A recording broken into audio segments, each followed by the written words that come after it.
ગત તારીખ 23/10/2025 રોજ મોડી રાત્રે લગભગ 11 થી 11:30 સુમારે અત્રેના ભિસ્તાન પોલીસ સ્ટેશન કે જે ડિવિઝન અને ઝોન 6 હેઠળ કાર્યરત છે તેમાં એક હત્યાનો બનાવ બનવા પામેલ હતો.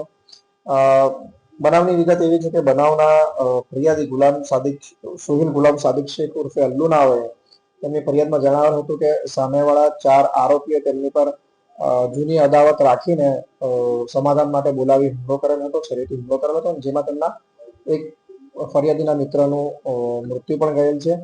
આ બનાવ બાદ ગત તારીખ 24/10/2025 રોજ વહેલી સવારે તરત ફરિયાદ દાખલ કરીને અત્રેના પોલીસ સ્ટેશન ખાતેથી આરોપીઓને પકડી પાડવા માટે તજવીજ હાથ ધરવામાં આવેલ હતી, જેમાં કુલ્લે 4 ટીમ બનાવી અને વિવિધ પીએસઆઈ તથા પીઆઈના નેતૃત્વ હેઠળ આરોપીને પકડવા માટે રવાના કરવામાં આવ્યા હતા. તેમજ ટેકનિકલ અને હ્યુમન ઇન્ટેલિજન્સને પણ કાર્યરત કરી દેવામાં આવેલ હતું.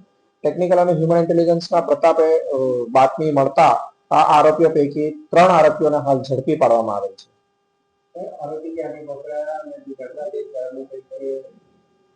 આરોપીઓને શહેરના તેમજ શહેર બહારના વિવિધ ભાગમાંથી પકડી પાડવામાં આવ્યા છે. આ આરોપીઓ પૈકી ઇમરોઝ ઉર્ફે દાલ ચાવલ પર સુરતના વિવિધ પોલીસ સ્ટેશનમાં 4 ગુના દાખલ છે. અરબાઝ ઉર્ફે બાબા પઠાણ પર સુરતના વિવિધ પોલીસ સ્ટેશનમાં 2 ગુના દાખલ છે અને સલમાન મિર્ઝા ઉર્ફે લસ્સી ઉપર સુરતના વિવિધ પોલીસ સ્ટેશનોમાં 12 જેટલા ગુના દાખલ છે. આ ઉપરાંત ફરિયાદી સોહેલ ગુલામ સાદિક શેખ ઉર્ફે અલ્લુ પર પણ શહેરના વિવિધ પોલીસ સ્ટેશનમાં 9 જેટલા ગુના દાખલ છે અને વધુમાં અન્ય આરોપીઓ આમાં કોઈ સામેલ છે કે કેમ અને તેમની પર કોઈ અન્ય ગુના દાખલ છે કે કેમ તે દિશામાં પણ પોલીસની તપાસ ચાલુ છે.